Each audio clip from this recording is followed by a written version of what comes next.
You know, finding wood as a new wood turner can be a challenge. I still remember what it was like when I first started turning almost 15 years ago, where I had the lathe and I had some tools, but I really didn't have any woods. I want to share with you some of my tips and tricks that'll help you maybe on your journey to get started finding wood.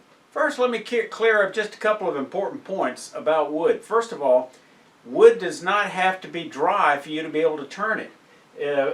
Matter of fact, if you had to try to get a blank this big that was kiln dried, it would be prohibitively expensive because it'd be very, very difficult to dry. The good news is you can turn a bowl and let it warp. You leave it thick and then return it, and you turn it out of green wood. The other alternative to that is you take a large blank of wood, such as this bowl out of firewood. Can you imagine a bowl blank this big that was dry? It's not going to happen. But you can tell from the kind of organic shape. This was turned once. It's probably 3/8 of an inch thick, and then allowed to warp, and it gives it this beautiful kind of organic type of shape. So that's another alternative. Dry wood is important for turning things like pepper mills and boxes, where you're dealing with a certain fit that has to be just right, and you do get that from dried wood. That dried wood might be kiln dried wood. Bear with me here. It might be kiln dried wood, such as this piece of maple, which started off to be either a ball bat blank or a blank for a kitchen table leg that I picked up at either a Symposium or Woodcraft. The place you're not going to get turning wood is going to be a big box home development store, such as Big Blue or Big Orange. There is an exception, and that's if you're just getting started and you're doing practice turning, such, repetitive work such as beads and coves. Then you could use a 2x4 scrap or pick up a stud, 2x4, 2x6, rip it to 1.5 inch squares, and that can be good practice wood. But generally, you're not going to turn a finished piece out of pine. There's just much better woods that are available. Now let's start off with my favorite place to find wood, and that's going to be at your local wood turning club. Most clubs have wood raffles, which people bring in excess wood. They sell raffle tickets for maybe a buck, and then the winner gets their choice of items on a table or a pre-assigned item. This is a great place for wood. Besides raffles, in addition, sometimes people just bring up a pickup truck full of wood where they've cut down a tree and they've got it filled with potentially firewood, but a lot of great wood comes to clubs like that. Some clubs have regular events, maybe not regular, they might come up all of a sudden, but you might call them a chainsaw party, where someone says, hey, I've got access to 1, 2, 3, pick a number of down trees, maybe a lot's being cleared, or there's a storm that took out some trees, and they say, we're going to meet on this Saturday, everybody bring your chainsaw and come out and let's chop up some of this wood and share. So that's another alternative. Now, if you don't know where your closest wood turning club is, you need to find out. The easiest way is to go to woodturner.org, shown here on the screen, and find a chapter. There's not chapters everywhere, but there's over 365 chapters, mostly in the U.S., but also in Canada and a few elsewhere in the world, actually. So check that out. The other possibility is you can buy wood, and as I say, you can buy kiln-dried wood. Generally, it's not going to be much bigger than about 3 inches square, used for table lengths, and you can get this sometimes at places like Rockler, Woodcraft, and my other favorite place is a lumber yard.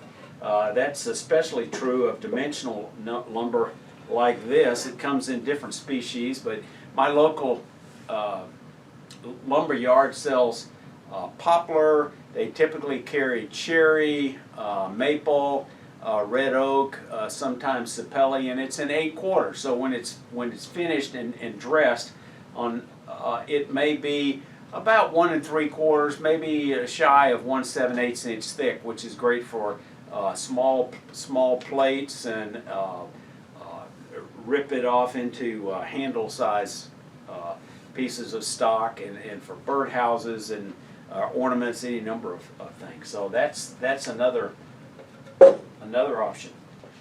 Your local woodworking store or wood turning store will typically have green bowl blanks, such as this one. This is some type of rosewood.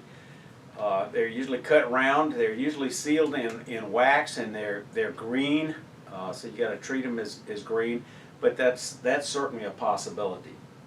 You can also order them online from any number of different vendors. So besides your kiln-dried domestic wood, your domestic bowl blanks, and sometimes platter blanks, the other type of wood you can get from any number of stores and online vendors. Vendors such as Craft Supply USA, Packard Woodwork, Peachtree Woodworking, Rockler, I think I mentioned Woodcraft.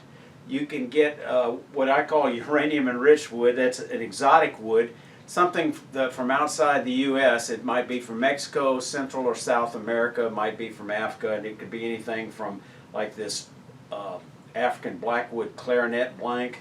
It might be any number of species, such as this lignum vitae from Argentina, Mopani, I think that's from Africa, African blackwood. Any number. They generally come in. You can get them in small bowl blank sizes. Typically, they'll come in pin blank size, maybe 1.5 inch squares. 2 inch squares is my favorite size because that'll make a nice small box, and any number of other things. They'll come in typically 12 to 18 inch blanks. For the kiln dried lumber that you get at a lumber yard, you can often glue these up to make larger platter blanks, such as I use for red oak for these collection plates or offering plates for my church. All right, let's talk about free wood. First of all, I live in the Atlanta area. Atlanta was described as a city placed in the middle of a forest. I mean, there's trees everywhere. There's all different kind of species. Just from my yard alone, I've turned items from red oak, sourwood, hickory. In my neighborhood, oh my gosh, in my neighborhood, 500 homes. When I first started to turn, when I'd hear a chainsaw or a wood chipper, I would go investigate and find out that the neighbor's taking a tree down. And I've gotten redbud, Bradford pear, sourwood, maple, white oak, red oak, ash, ornamental cherry, river birch, dogwood, probably some other species that I've forgotten. So typically the arborists are more than happy to provide you with some of the wood, because in many instances they're going to take it to a landfill. If they've cut it on the spot and it's firewood length so they can handle it, sometimes you can just pick it up and carry it off, and that's one less thing for them to load onto a truck to carry and pay a dumping fee for. So that's frequently an option. Other sources include firewood lots, places that sell firewood. Sometimes you can get lucky there at very low prices. Most areas have dumping lots as part of the local municipality where arborists can dump wood for a fee, and frequently you can get access to that and walk away with any number of green wood species. And then arborists, if you develop a contact or good relationship with an arborist, someone that deals with trees, you can let them know what you're looking for, and frequently they're more than happy to help you out. Be careful in the communications, or they'll be dropping logs in your driveway, so just kind of keep that in mind. Now, first of all, let me mention, free wood is not free. There's a certain amount of sweat equity. Number one, you got to drive there. You may have to drive some distance. Sometimes you have to make multiple trips because the party that was supposed to be there was not there on time. You show up when some arborists are trimming some trees out of a neighborhood, and you get there too early, or when someone told you they were going to be there, and you're an hour away from them being in a position where they'll have wood cut that you can haul off. So those are all kinds of issues. In addition to those issues, you've also got to have generally a chainsaw. And if it's off-site, it needs to be a powered chainsaw or a gas-powered chainsaw. if you do get the work and bring it home, you need to have some way of cutting it up. Now, you might get by if you've got a large bandsaw like I do. Generally speaking, you're better off with a combination of a bandsaw and a chainsaw. You don't have to always have a gas-powered chainsaw. If you're not having to go out somewhere to harvest the wood, a electric chainsaw like this Works chainsaw that I did a review for, you'll see the link here, is maybe a really good option, because they are amazing nowadays of the power and the capability they've got of cutting wood. And all you got to plug it in. You don't have to worry about cranking it. You know, you do have to keep it fueled with oil, but the maintenance is generally minimal on those things.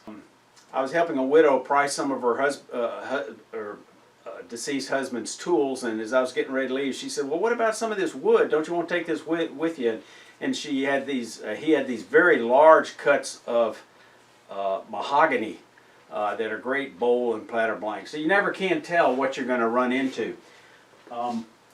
Once you get to turning, all of a sudden the wood will start coming your direction, maybe faster than you can use it. And a few tips is, number one, don't take more wood than you can turn in the next 6 months if it's green, because wood is perishable. It's like fruit.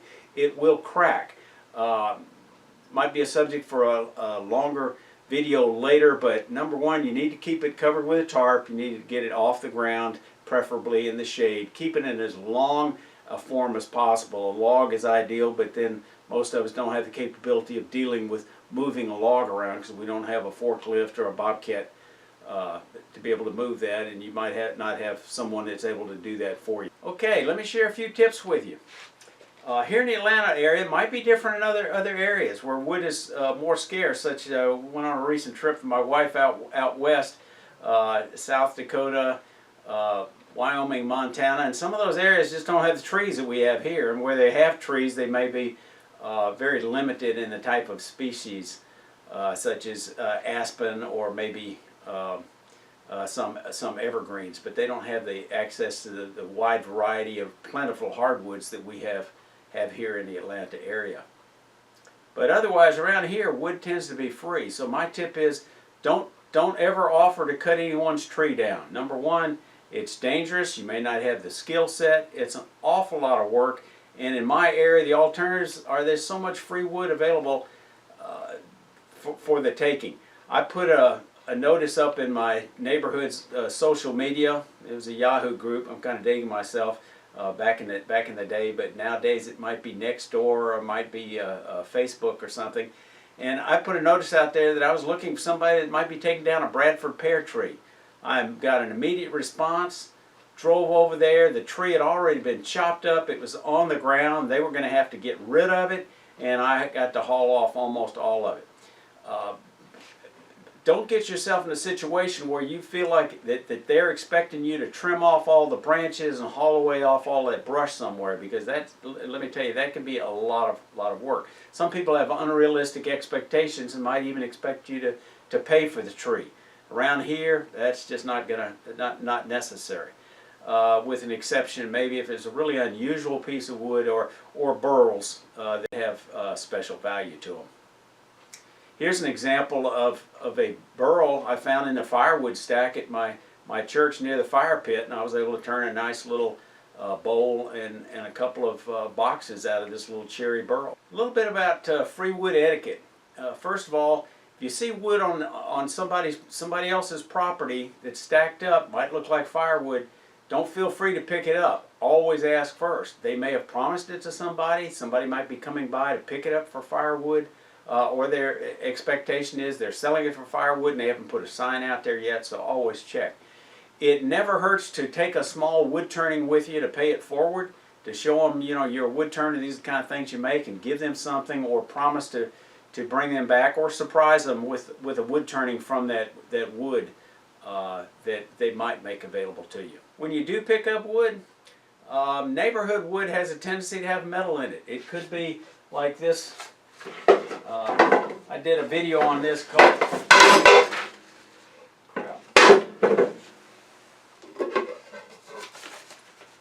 wood is tough, so you know that's fine. So this barbed wire bowl from hell that had a piece of barbed wire through this cherry blank from one end over to the other, and it was I kept thinking I'm going to get to the end of this, and it just kept going and going and going, and I wound up fighting it. But you can damage your chainsaw if you're cutting it. You can damage your bandsaw if you're cutting it. Bowl gouge, it'll certainly damage that, but you can always sharpen that. Not a big issue. It's not like it's going to break your bowl gouge, and it might be worthwhile to even have to cut through things with your bowl gouge. But be aware of that. It could be barbed wire, it could be nails from an old swing set, could be a piece of farm machinery that got embedded in the wood when it was just a sapling. It got completely covered. Bullets, I've cut into lead bullets inside of bowl blanks. I had a neighbor that was carrying around these scraps of a stair treadwell, stair treads from a 4-room schoolhouse in Canada where his wife went to elementary school, and he kept thinking he was going to make something of them, and finally he got where he was downsizing. He said, "Can you do anything with these?"